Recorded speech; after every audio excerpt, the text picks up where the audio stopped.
Você já deve ter ouvido falar naquela expressão pão que o diabo amassou. Mas e quanto à expressão pão que Jesus amassou?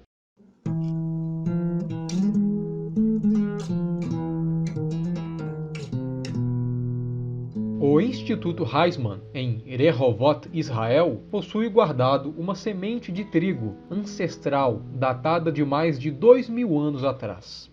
Agora, você deve estar se perguntando, mas como assim? Existe diferença entre o trigo moderno e o trigo ancestral? E como é que eles guardaram por tanto tempo assim, sem estragar? E como é que eles pegaram? Calma, pequeno gafanhoto. Vamos por partes.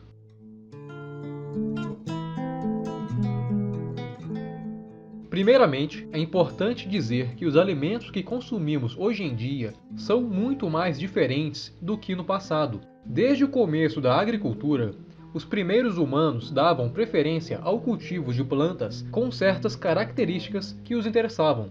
Por exemplo, supõe-se que um agricultor primordial observa sua plantação de milho e que uma dessas plantas produz espigas diferentes das outras.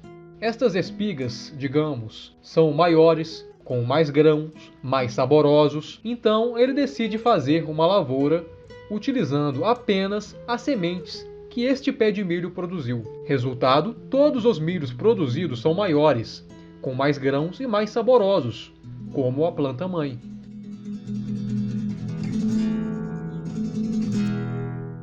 Agora, este processo não aconteceu de uma vez. Foram necessários milênios para que os alimentos atuais atingissem as características que conhecemos. Agora, vamos voltar para o trigo ancestral que eu citei anteriormente. É preciso dizer que a semente armazenada no Instituto Weizmann não é a mesmíssima semente milenar que foi guardada por 2000 anos e não estragou, mas ela é uma semente com as mesmas características que foram passadas de geração em geração e posteriormente foi recuperada pelo Instituto.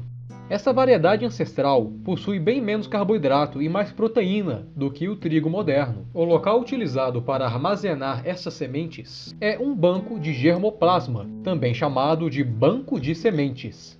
Um banco de sementes é uma estrutura importantíssima para a preservação de nosso patrimônio genético. Neles podemos guardar diversas variedades de grãos, guardando-as para as futuras gerações. Se, por exemplo, alguma variedade for extinta, este material pode ser recuperado no banco de sementes. No ano de 2008, foi construído em uma ilha no Mar Ártico, em um território da Noruega, o Silo Global de Sementes de Svalbard. Este banco de sementes possui variedades de plantas de diversas partes do mundo. No ano de 2018, o número total de amostras de sementes no cofre era de mais de 900 mil, representando mais de 13 mil anos de história agrícola. Um exemplo de sua importância foi a retirada de amostras no ano de 2015 para repor o banco genético de Alepo, na Síria, que foi danificado por causa da guerra no país. Ou seja, em caso de desastres, guerras, pragas, podemos contar com o auxílio de bancos de sementes para recuperarmos o material genético de nossos alimentos e ter a nossa história preservada. Agora, imagina só comermos um pão ou, quem sabe, tomarmos uma cerveja feitos com o mesmo tipo de trigo plantado na Galileia há mais de 2000 anos. E isso, de fato, seria uma experiência bem interessante.